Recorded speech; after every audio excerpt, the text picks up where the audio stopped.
Hello everyone, welcome back to another episode of r/Entitled Parents.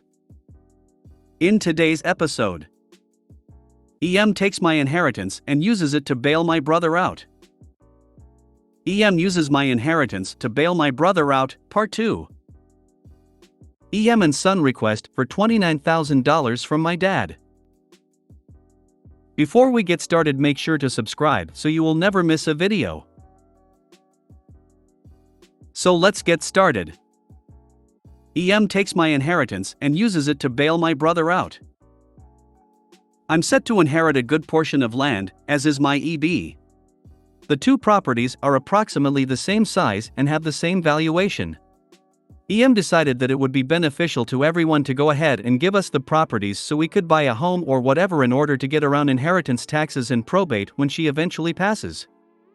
Well, I decided to list mine with a real estate agent in September of last year. Trusting my mother to do the right thing, I didn't ask her to go ahead and deed everything over, I just asked her to sign the paperwork and I was going to handle everything else. Here's what happened. My EB lives in jail, not literally, but he's there enough that all the detention officers know him well, but he can't leave the house without being charged with a felony, all of which are valid charges. See, he's an unrepentant HNF and does not care about anything else. There's a long list of all the truly screwed up things he's done, none of which I feel like rehashing, but rest assured that all of the charges are born of a fatal combination of arrogance and stupidity. EM continues to support, enable, him. To her, my children are just the same in my eyes. We're not, to clarify. Well, after we listed the property, he got in trouble again for what feels like the 457th time. What does she do because sweet baby boy can't possibly spend more time in jail? She signs a bond with the county, because what bail bondsman would touch him? None, that's how many, using all of her properties, including what's supposed to go to me and her own personal home. She never told me any of this, so here I go, bebopping into what looks like a good future, never knowing that I'm engaging in criminal activity, thinking that I'm going to buy my own house. The land sold. We're under contract with the buyer. My family is working on what we assume to be our new house. She even helped clean it out, all the while knowing all of this. Closing time comes. The lawyer runs a title check one more time, and what does he find? The bond. I'm not sure what the character count is on these, so I'm going to cut this off for now, it's running long. If you want more, tell me. I would talk to a lawyer to see if there is anything you can do. Your mother needs to see that your brother is a lost cause and just cut ties with him instead of constantly trying to bail him out. I have literally begged her to cut him loose, to send him back to jail where he's safe. Without her enablement, maybe he wouldn't be killing himself and her. She's 75, is a cancer survivor, and has CHS. This stress looks like too much for her, to me. I'm at a total loss about what to do. That will only happen when mother has spent every single penny on brother. It's telling mother didn't use brother's property as bond. Hire a PI to keep tabs on your brother, and keep a licensed bounty hunter on retainer. All the better if you can find one guy to do both jobs. Whatever it costs to make sure he shows up to his court date is pocket change. Do not be hesitant to spend that money. I know exactly where he is. The cops know where he is. We live in an extremely small town. Unless he pulls an Eric Rudolph, which he's entirely capable of, come to think, he's not going anywhere. I'll see to it that he makes his court date. I have resources. I hope this isn't a dumb question, but what's an HNF? Never heard that before. After this is said and done, I would be finished with your mother. I will be. I'm done. They can have each other. I told her a long time ago that she was betting on the wrong horse, but she didn't listen. Not to be cruel, but I hope she enjoys the finest nursing home Medicare will pay for. After this, I'm done. So you put up a property for sale without having the actual deed/fully executed paperwork, confirming your ownership, in hand? Technically, And in the eyes of the law in my state, she put the property up for sale. She signed all the appropriate paperwork, the check is to be made out to her, she has represented herself as the true and rightful owner at every turn. I thought she was going to play fair and not screw me over. I thought wrongly. I'm a little confused. You found a realtor and hit all the way to negotiating a closing on the land, and they never ran a check on the deed to make sure you actually owned it in the first place? I feel for you being in a really terrible situation with the relationship between your mother and your brother, but you kinda put yourself into this situation regarding this land yourself. You just asked her to sign the paperwork and you were going to handle everything else. So, when did you handle everything else? Legally speaking, it doesn't sound to me like it's actually your land. I'd get some legal advice on this ASAP. I'd be worried that you could somehow get sued for misrepresentation and trying to sell land you don't own. If you do have the deed to the land, report to the bail agency that part of the bond your mother posted is fraudulent. EM uses my inheritance to bail my brother out, Part 2. Part 2, because one person asked. So the lawyer finds out and tells me. Cue multiple frantic phone calls between me, the lawyer, my real estate agent, and my mother. Turns out, she signed the bond in December, after the property was listed in good faith, at least by me, committing fraud. I'd been told outright, poorly executed, lies. Lies in which she always gets caught. She told me that she didn't realize that mine was included in the bond. Then she says that she didn't realize that the land would sell so fast, so she had until August, his newest court date, to have it figured out. She always trips herself up. She tells me a convoluted, complicated lie about contacting her lawyer and a bail bondsman and how it will all work out just fine in time for the closing. She says he's going to surrender himself. She says a lot of things, all lies. I can't trust her as far as I can throw her, I know this now. So here we are. The land is still under contract, the buyers are having some trouble with their mortgage company, thank God, he's still free, and she's still going to lose her house, all because of this total piece of garbage who couldn't care less about any of this. All he cares about is sticking a needle up his arm. Yesterday I told her about some casual, Google-related research that I've done. She knew that the buyers could sue her for breach of contract, but she didn't realize that felony criminal charges could be filed against her for fraud, given the value of the property. Now she's scared and actually doing something when it's her own hide on the line. Maybe it will work out, maybe it won't. I don't know. I'm hoping for the best, but expecting the worst. It's the not knowing that's killing me. Oh my goodness. Poor you having to handle all this stress. I too have a sibling like this and a parent with no clue. I hope it works out for you. This is awful. I hope it works out for you and you don't have to deal with any more of this stupidity. Mate, that's dreadful. But maybe now, as you said, when she's the one that could potentially lose out and be in trouble, she might see sense. Could she not just have the bail bond people take him back into custody? Then there's no more trouble? She could, but she won't because she's an enabler. OP said it themselves in a reply to a comment on Part 1. Edit, OP also said in a reply here that their brother would have to surrender himself as well but won't voluntarily do that, so between their mom being an enabler and their brother being recalcitrant, there's no help for the situation. Can you contact her doctor and tell them she is making some extremely questionable decisions? Or adult protective services? It doesn't really sound like she is sound of mind doing this kind of stuff. I'm truly concerned that she's developing dementia. That's really the only logical explanation for this. What he needs is to stay in jail for some time. Your mom needs to realize he won't get better unless he hits his own rock bottom. Be ready, when she loses her house, she's going to come calling expecting you to house her and take care of her forever. Of course she will, that's how she rolls. Like I said, the finest nursing home Medicare will pay for.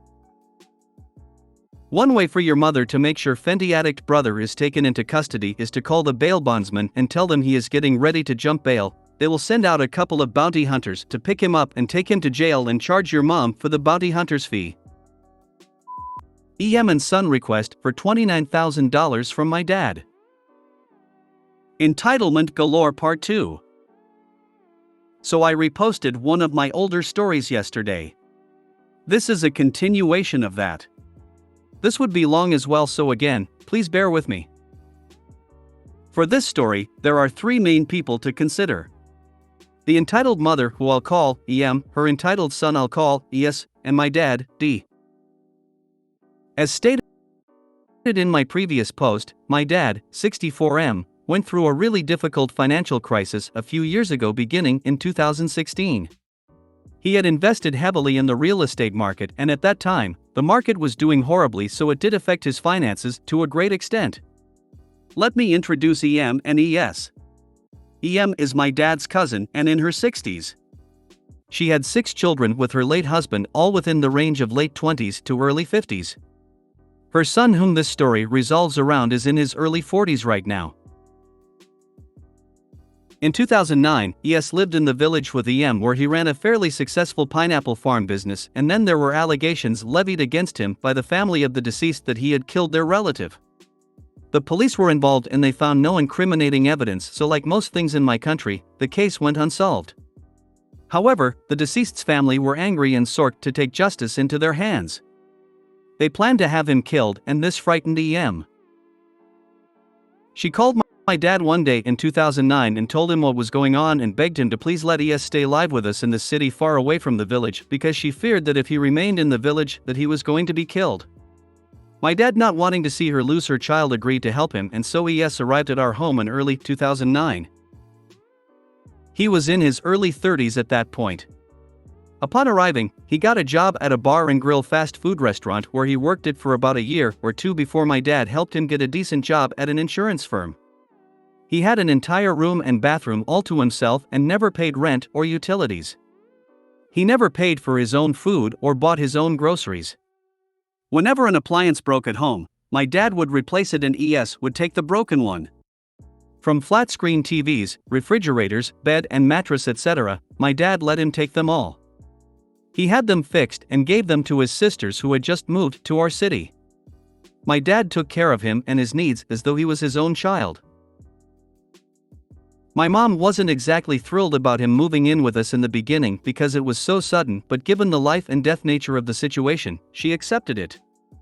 When my dad retired a few years later and got his gratuity, he assisted most of our extended family financially, and in that spirit, he gave the ES a check for what amounts to roughly $6,000 to help him out, and he was really thankful about it because he said he'd never been gifted such an amount of money before and he didn't think people were that generous. We lived in relative bliss until 2016 when my dad's financial issues began. Around that period of time, we did struggle a lot. Most days, there was no food at home, and to his credit, ES used a part of his savings to assist the family back then, but it was never free. However, it didn't really matter because in that moment, without that assistance, we'd probably have starved. He'd buy food items and groceries and also lend my dad some money. All these expenses were always repaid every few weeks when my dad received some money because the assistance received from ES were loans and you always pay your debts, and secondly because my dad didn't expect ES, who was also struggling and figuring things out too, to cater for the family. Things generally continued this way until 2018 when there was a resurgence in the real estate market in my country. My dad was finally able to sell both properties each for around low 6 figures. That influx of cash pushed us out of the red into a more comfortable position. After the sale, my dad's first major purchase was a car because we'd sold both of our cars during those difficult years. There weren't a lot of people who came to our aid during that period, so as a way to show gratitude, my dad gave the ES a check for about $5,000 to $6,000. Now this is where the entitlement began. ES knew how much both properties sold for, so shortly after my dad bought the car, ES came to him with an itemized list informing my dad that he had decided to go back to the agricultural sector. He wanted to start another pineapple farm, but not just pineapples, but he also wanted to grow oranges as well. As a male child, he had inherited some plots of land in the village after his father died. He planned on using that land for the business. By this time, it had been almost a decade since he fled from the village and most of the pressure and threats had died down, so he felt safe returning, and besides, he wasn't actually going to be living there seeing as he still had his job in the city. He simply wanted to set it up and have his mother run it for him. He had already discussed his plans with his mother and she was excited about the idea, and then he handed my dad a list of everything needed to pull this off, and he needed an initial capital of what amounts to roughly $29,400 from my dad to begin. My dad was stunned. He asked him if he realized just how much he was asking for. My dad said that if he had even saved up a fraction of that money by himself, then maybe he'd have been willing to see what he could do, but he expected my dad to pay for everything, which wasn't okay given that all 4 of my younger siblings were in boarding school, which was kinda expensive, and he was also making college plans for them as well, so he wasn't in a position where he could just give out almost $30,000 just like that. This annoyed the ES, so he asked my dad to loan him the money instead then, but again my dad refused to do that because there was no guarantee that he could make back that money in a year from a startup business. My dad offered him 10%, $3,000, of what he asked for free to try and help him, but that wasn't good enough for him. I can't forget the statement he made when my dad said no, nor can I forget his tone. He said, "So you say you won't give me this money? Okay, no problem," and then he stormed out. He didn't care about my dad's reasons or my siblings' well-being. All he cared about was himself. This was on a Tuesday, mind you. On Saturday, his mother came to our house unannounced from the village. Neither her or ES had informed my parents that she was coming. The things she said that day, she unleashed every ounce of resentment she had for him. Prior to this, he'd always looked upon her as the sister he never had and treated her as such. We just had lunch that afternoon when ES went to pick her up from wherever she got dropped. She went on a tirade. She began by telling him that what he was doing was wrong. It's been a few years, but I'll try to recall her words to the best of my ability. "How can you treat ES this way? Is this fair? You sold the properties for hundreds of thousands of dollars, converted from local currency, so what is $29,000? You have forgotten how ES supported you when you were struggling? You have forgotten how he spent his salary on you and your children every month, and now you cannot even help him with this small thing even though you have the money?" She said all this in front of my dad, mom, me, ES, and my young siblings. My mom sent my siblings to their rooms because it was no atmosphere for children. I can't remember everything she said, but I do remember this part. "You have also forgotten about the numerous times when I used to bath and clean your mother?" My grandmother had dementia during the latter years of her life, and unlike in Western countries, the concept of housing for senior citizens isn't very popular here, so instead, the family usually takes care of their own. My dad viewed her as his sister, so he asked her to please look after my grandmother for him since he was in the city and she and my grandmother were both in the village. My dad visited every month and ensured that they weren't lacking for anything. He gave her monetary gifts or food items, etc., as a way to say thank you, so while she was in fact helping him, my dad did show constant financial appreciation until my grandmother passed. Through her tirade, my dad said nothing. He is extremely quiet and hates conflict, but my mom is the exact opposite. She doesn't take bullshit from anyone. When she brought up my late grandmother, my mom raised her voice and began to chastise her about her behavior and began pointing out every single detail of the extent my dad had gone to help ES. "Do you think your son would be alive today had my husband not agreed to let him move in with us?" She said this while pointing at ES.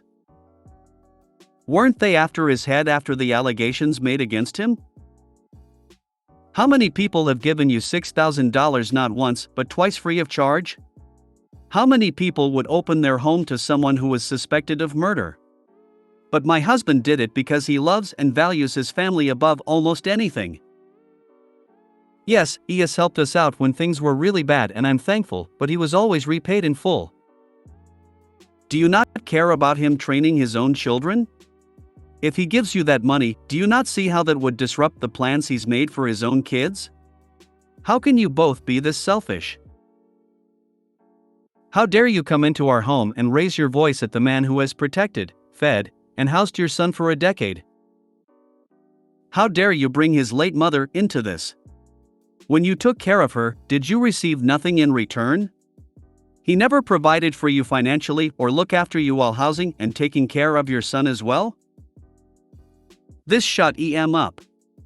So much more was said which I can't remember before my mom asked EM to leave. To show you just how little shame he had, ES continued to live with us for a few months before eventually moving out. My dad refused to ask him to leave because he knew ES was already making plans to leave.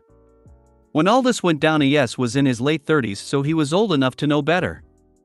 To this day, my dad never lets any member of my extended family visit. He often wonders where exactly he went wrong or what heinous crime he committed against them, and it always upsets me whenever he talks about these events because of just how much pain it still causes him to this day. Your dad's the best. Unfortunately, it seems that your dad's generosity made him get treated as an ATM and not a valued family member. Your father's kind and didn't do anything wrong. He's aware of this now, but it's sometimes difficult to really understand why people would act this way. Reminds me of the entitled people story of the Sil demanding OP pay for her vacation holiday and the snowballing of all that going downhill from relatives thinking they were entitled to OP's money. Sometimes I wonder if they actually sit down to legitimately listen to themselves when they make these demands. Your mom is amazing. Your dad's great too, but wow, your mom really put that woman in her place. What's the relationship like now between your dad and both entitled aholies? Your dad is a great, generous man. Screw those people. He is a gem.